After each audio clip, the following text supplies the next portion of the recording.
Hello, everybody. Welcome back into Talking Fitchburg. Join me today from the Better Business Bureau. We've got Tiffany Schultz, longtime friend of the show now. I can say that because you have been here over a year now, and we have enjoyed all the great safety tips.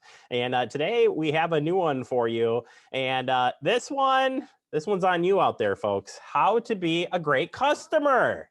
You're like, well, I'm a great customer. I go to the places, I buy stuff, I'm there. What more can there be, Tiffany? I don't know. Being a great customer means more than just spending your money at an establishment. So we have a few tips to really make you a great customer and to stand out while you're spending your money at a retail store or a restaurant. Absolutely. And there's some, these are some clever tips, by the way. I like this. So first one is to be ready, do your research before contacting the business.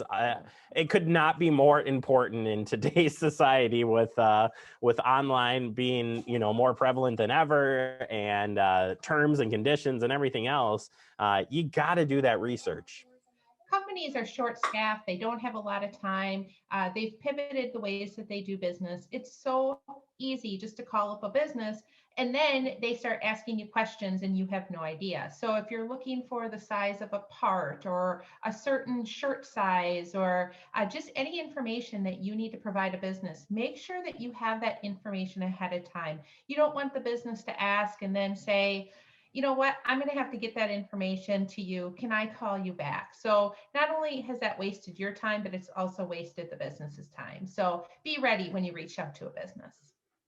Absolutely. And knowing the company policy is so important. And I just think of retail automatically, but no matter what it is, knowing that ahead of time can save you headaches and, of course, the business as well. Companies have changed their policy over the last year. Just because you knew their policy a year ago doesn't mean that that policy still stands in place. So make sure you've done your research. It could be a return policy, it could be a delivery policy that's changed. Just know before you go. Absolutely. Next one is practice flexibility. And that could not be more important as well today. What do you have for suggestions on that? Things happen. Have an open mind, be flexible. Inventories aren't coming in the way that stores expect them to. A machine may go down. There may be a delivery issue. Practice kindness.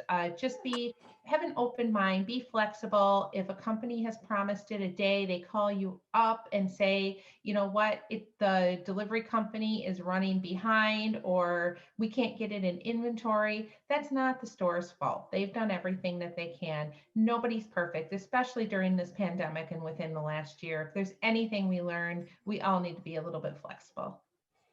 Yeah, next one too is be kind. When's the last time that you were in a establishment, wherever you were, and said please and thank you? Goes a long ways.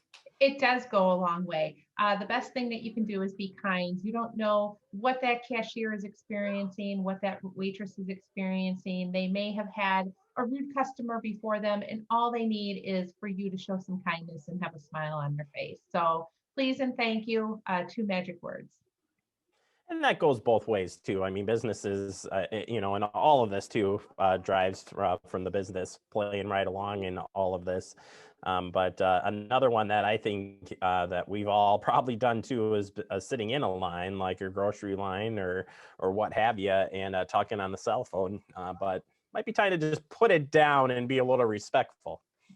Put the cell phone down. If there's anything that irritates me is somebody being on a cell phone while they're trying to talk to me. And you know what? We're all guilty of it. We've all had that call come in where we're sitting through the drive-through or waiting for our kid to come out of school. But put the cell phone down. If somebody's calling you, go ahead and put it through the voicemail and call them back when you can give them your full attention. Yeah, very important. Goes a long ways again in that be kind area as well. Next one point that you have here is don't take advantage of businesses, and BBB working right in there with businesses and more. You probably have some good information on this one.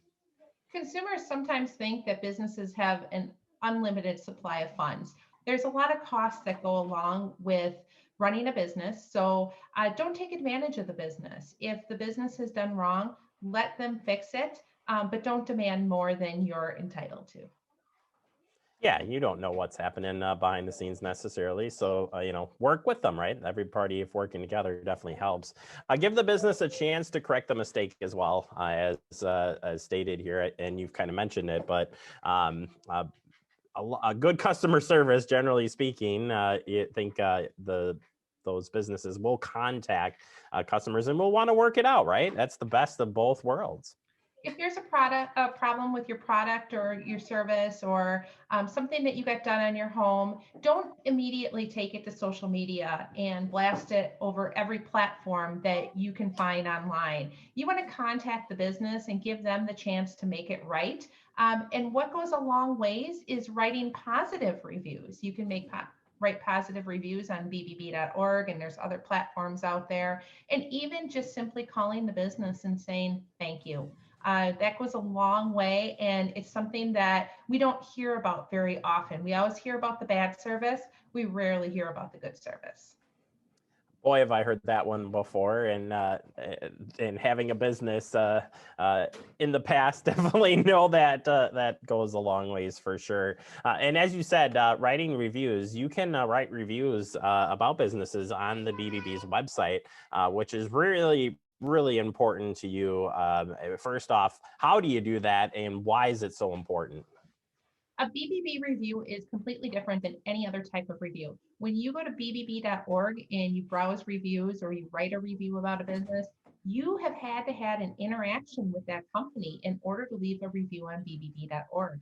It's unlike some other platforms where anybody can leave a review about a company, good or bad. So when you're reading a review on bbb.org, you can make sure that that is a real customer, because we have vetted that review through our process before we went ahead and published it.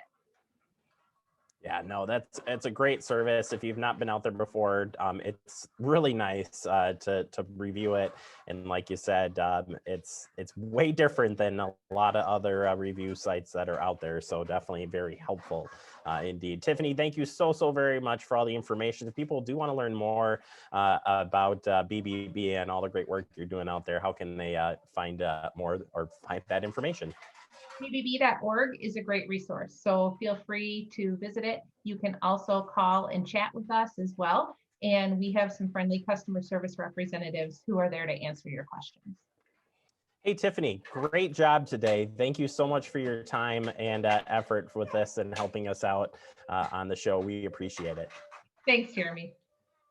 You bet. Tiffany Schultz, BBB. Check out the website for more information. Take a quick break. More to come. You're watching Talking Fitchburg.